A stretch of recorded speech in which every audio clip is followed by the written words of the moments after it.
नमस्कार दोस्तों, मैं सुनील आपको स्वागत करता हूँ आज के इस वीडियो में। तो आज ये जो वीडियो है इसको बनाने का एक कारण है, क्योंकि ये जो वीडियो है मुझे एक दोस्त ने बोला कि उनको एक चिट्ठी मिली है जहाँ पे लिखा हुआ है कि उनका कुछ थर्ड पार्टी का ऑडिट होने वाला है कोई गवर्नमेंट एजेंसी के द्वारा, लेकिन उनको पता नहीं उसमें करना क्या है, क्या डालना है और क्या क्या वो डाल सकते हैं जिसको लेके थर्ड पार्टी का ऑडिट होगा। तो मैंने बहुत ही कोशिश किया ढूंढने के लिए यूट्यूब में, गूगल में, शायद कोई ऐसा वीडियो मिले, शायद कोई ऐसा रेफरेंस मिले जिससे मैं उसको बोल पाऊँ कि तू भाई ये कर ले, ये पब्लिश कर ले, हो जाएगा, इसको करने से तेरा कॉम्प्लायंस हो जाएगा, थर्ड पार्टी तेरा सक्सेसफुल हो जाएगा। लेकिन इंटर वेब वर्ल्ड में, इंटर दुनिया में कोई मिला ही नहीं, कोई रेफरेंस, ना वीडियो, ना कोई डॉक्यूमेंट जिससे मैं उसको कुछ बोल पाऊँ। ढूंढा DOPT का वेबसाइट, गवर्नमेंट ऑफ इंडिया का, कुछ डॉक्यूमेंट की तलाश की जहाँ से कुछ बना सकूँ। तो वहाँ जाके देखा तो ये जो थर्ड पार्टी का जो ये बात कर रहे हैं, ये आज की बात नहीं, ये सन 2016 की बात है। 9 साल पहले ही गवर्नमेंट ऑफ इंडिया ने इसके ऊपर स्टेप लिया था। RTI का थर्ड पार्टी ऑडिट करना है, प्रोएक्टिव डिस्क्लोजर का। तो आज का ये जो वीडियो है इसी सिलसिले में है कि अगर आप कोई भी पब्लिक अथॉरिटी या ऑफिस के पब्लिक इंफॉर्मेशन ऑफिसर है या नोडल ऑफिसर हो या आप कोई फर्स्ट अपडेट ऑथोरिटी है आपके ऑफिस पे, तो ये वीडियो आपके लिए है, जानने के लिए। क्योंकि RTI प्रोएक्टिव डिस्क्लोजर जो हम 2005 से सुनते आ रहे हैं, वो अभी 1 से 17 मैनुअल के अंदर सीमित नहीं है, वो अभी एक कदम आगे बढ़ चुका है। और क्या बढ़ चुका है, चलिए शुरू करते हैं इस वीडियो को। उसको हम समझेंगे, जानेंगे इसमें क्या क्या आपको करना है as a public information officer के रूप में, एक ऑफिस के रूप में, एक ऑफिस के ऑफिसर के रूप में, ताकि आप पे कोई उंगली ना उठा सके, ताकि जब आपका ऑडिट हो कोई भी थर्ड पार्टी द्वारा तो वो सक्सेसफुली पास हो जाए। तो पहले हम जानते हैं कि ये थर्ड पार्टी ऑडिट है क्या।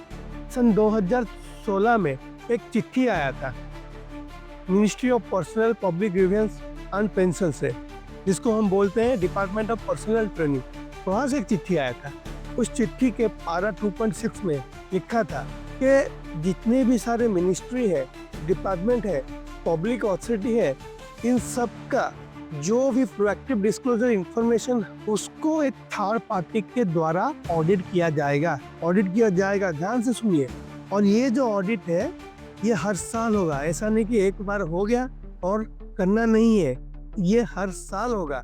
जैसे आप देखते हो कंपनी की अकाउंट्स की, कंपनी की बैलेंस शीट की हर साल ऑडिट होती है, उस तरह से हर ऑफिस का जो प्रोएक्टिव डिस्क्लोजर है उसका भी ऑडिट होगा और हर सालाना होगा।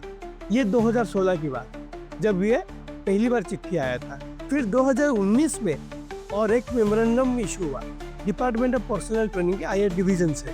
क्या था उसमें बोला गया था, जो पहले चिट्ठी में बोला गया था कि मिनिस्ट्री, डिपार्टमेंट और public authority across the state and union territories, इन सब का प्रोएक्टिव डिस्क्लोजर का ऑडिट होगा। वहाँ पे क्लॉज था कि खुद के अंडर, अगर आपके अंडर मिनिस्ट्री के अंडर हो गया या डिपार्टमेंट के अंडर हो गया, पब्लिक अथॉरिटी के अंडर हो गया, कोई ट्रेनिंग इंस्टीट्यूशन है तो अब उनके द्वारा करेंगे। लेकिन जिनके पास नहीं है तो वो क्या करेंगे, वो तो कर ही नहीं पाएंगे, वो तो दिक्कत हो जाएगा। फिर दुविधा को दूर करने के लिए DOPT ने फिर से एक मेमोरेंडम इशू किया।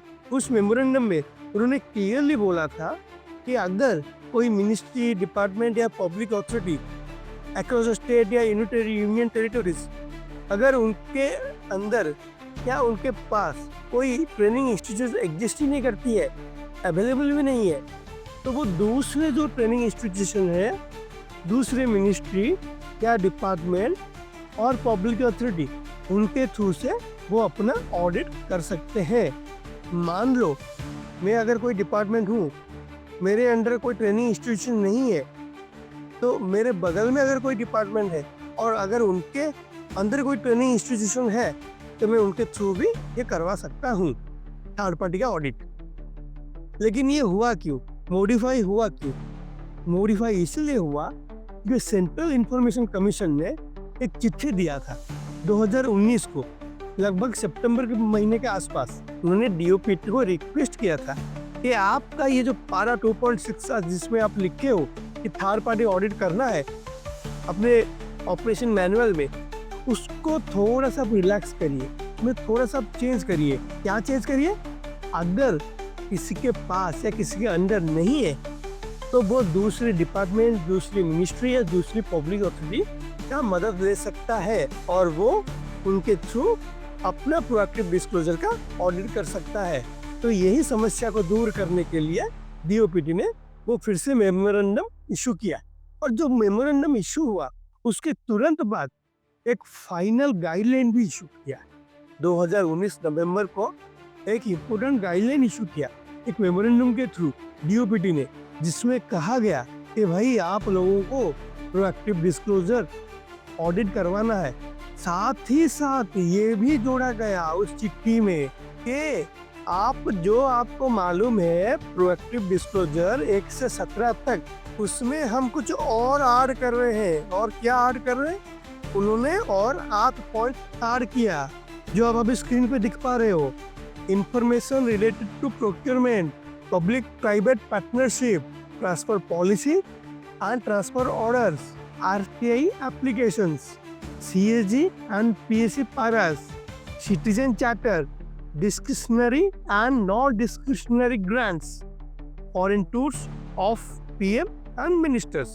लो भाई, ये 8 पॉइंट अभी जोड़ दिए। पहले से था RTI एक्ट का सेक्शन 41B और C और D, इसको अभी 8 पॉइंट और जोड़ दिए और बोल दिए सेक्शन 4 के अंदर अभी ये 8 पॉइंट का इंफॉर्मेशन अपलोड करो सिटीजन के लिए, ताकि सिटीजन को पता चले भाई क्या हो रहा है आपके ऑफिस में। अभी ये तो बड़ी दुविधा वाली बात हो गई कि इतना सारा अभी करना है, ऑफिस का काम है, प्रोएक्टिव डिस्क्लोजर को पब्लिश भी करवाना है, खुद का तो करना ही है, नीचे जितने भी सारे ऑफिसर्स है हमारे एडमिनिस्ट्रेटिव कंट्रोल के अंदर उनका भी करवाना है थर्ड पार्टी ऑडिट भाई।